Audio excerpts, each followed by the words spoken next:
Don't let her take you under her spell. You may never return.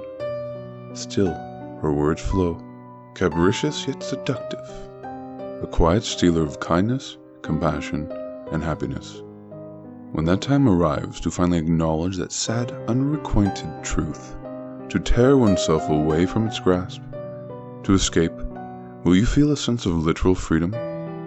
Can there be no lasting peace in being in its embrace? Is there no lasting tranquility? Is there but one thing that could ever fill the void of our existential loneliness? Can it be, primarily, perpetually, and present all around us?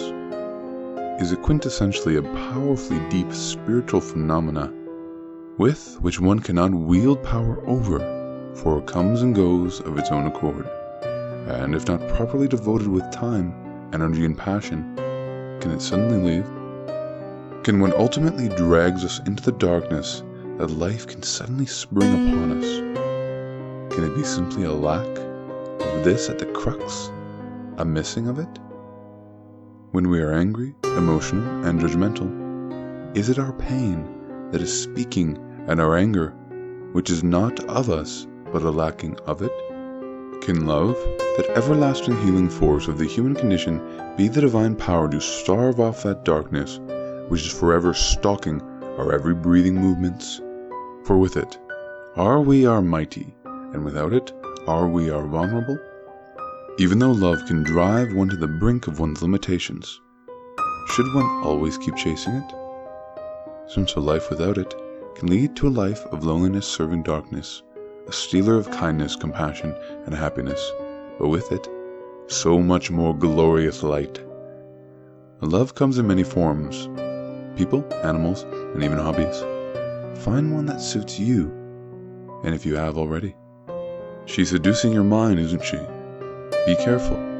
If you can still hear me, these lands are filled with alluring deities. She speaks such truths, though. She will take you under. How enticing she sounds. Let's listen together. Fight back against the darkness, for you are and always have been worthy of a simple and complex four-letter word. The road to happiness is never easy and will lead you into the dark sometimes, but through love, you will always find your escape. For we are all silently walking in a spiritual sense. Some walk blindly from A to B with no purpose or willful intent. Others have a planned route, painfully justified and organized, detailed and meticulous. A few accept whatever happens.